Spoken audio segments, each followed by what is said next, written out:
নমস্কার বন্ধুরা, welcome to মৌলিস kitchen. আজ আমি আপনাদের সাথে ঘরোয়া একটা চাউমিনের রেসিপি শেয়ার করব। এই রেসিপিটি আমার মায়ের কাছ থেকে শেখা। আপনারা এটা ব্রেকফাস্টে অথবা সন্ধ্যাবেলা জলখাবারে বানাতে পারেন, এছাড়া বাচ্চাদের টিফিনেও দিতে পারেন। খুব কম উপকরণ দিয়ে এটা তৈরি করে নেওয়া যায় এবং এটা খেতে দুর্দান্ত হয়।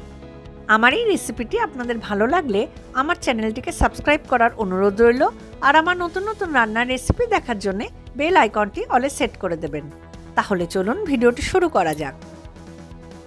এটা তৈরি করার জন্য এখানে আমি 1 প্যাকেট চাউমিন নিয়ে নিয়েছি, আর নিয়েছি একটা আলু আমি এইভাবে ঝিরিঝিরি করে কেটে ভালো করে ধুয়ে নিয়েছি। 2টো মিডিয়াম সাইজের পেঁয়াজ আমি এইভাবে কুচি করে কেটে নিয়েছি। এছাড়া এখানে 3টে কাঁচা লঙ্কা আমি কুচি করে নিয়েছি। ঝালটা আপনারা আপনাদের স্বাদ অনুযায়ী দেবেন। লাগছে হলুদের গুঁড়ো, স্বাদ অনুযায়ী চিনি, গোলমরিচের গুঁড়ো, লবণ, আর লাগছে চিনেবাদাম। এখানে আমি 1 বাটি মতো কাঁচা বাদাম নিয়ে নিয়েছি। প্রথমে চাউমিনটাকে সেদ্ধ করার জন্য আমি কড়াইয়ে জল গরম করতে বসিয়ে দিয়েছি। এর মধ্যে অল্প একটুখানি সাদা তেল দিয়ে দেবো, যাতে চাউমিনগুলো একে অপরের গায়ে লেগে না যায়। আর দিয়ে দেবো 1/2 চামচ মতো লবণ। তারপরে চাউমিনটা ভেঙে আমি এর মধ্যে দিয়ে দেবো। চাউমিনটা দেখুন 90% মতো সেদ্ধ হয়ে গেছে। এর থেকে বেশি সেদ্ধ করব না, তাহলে ভাজার সময় এটা গলে যাবে। তারপর জল ঝরিয়ে নেব এবং জল ঝরানোর পরে এভাবে একটু ঠান্ডা জল এর উপর দিয়ে দেবো। এতে চাউমিনটা একদম ঝরঝরে থাকবে। এবারে অন্য একটা কড়াই দিয়ে দেবো পরিমাণ মতো সাদা তেল। তেলটাকে ভালো করে গরম করে নেব। তারপরে এর মধ্যে বাদামগুলো দিয়ে ভেজে নেব। বাদামগুলো সব ভাজা হয়ে গেছে, এগুলো আমি তেল ঝরিয়ে তুলে নিলাম।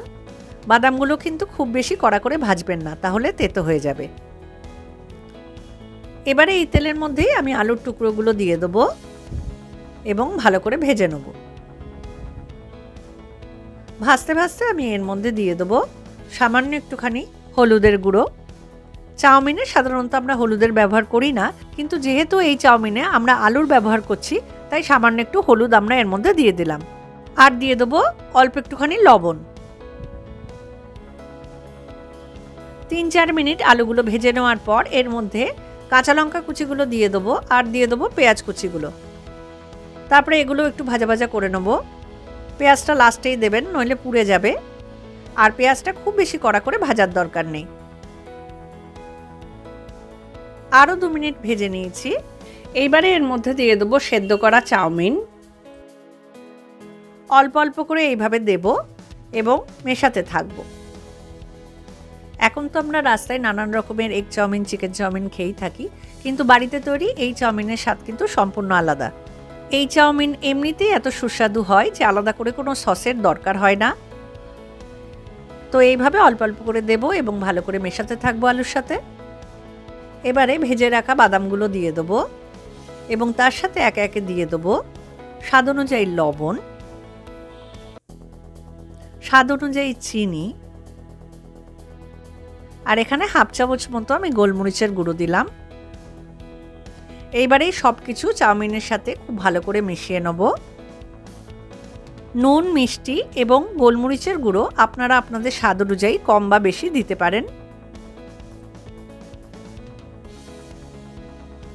তো দেখুন আমি খুব ভালো করে মিশিয়ে নিয়েছি।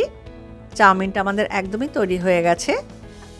এইবার আমি গ্যাসটাকে বন্ধ করে এটা সার্ভ করব। আপনারা এইভাবে চাউমিন বাড়িতে বানাবেন, দেখবেন খুব সুন্দর খেতে লাগবে। আর ভিডিওটি ভালো লাগলে অবশ্যই লাইক করবেন, কমেন্ট করে জানাবেন, বন্ধুদের মধ্যে শেয়ার করবেন এবং অবশ্যই আমার চ্যানেলটিকে সাবস্ক্রাইব করবেন। তাহলে দেখা হচ্ছে পরের ভিডিওতে নতুন কোনো রান্নার রেসিপি নিয়ে। সকলে ভালো থাকবেন। নমস্কার।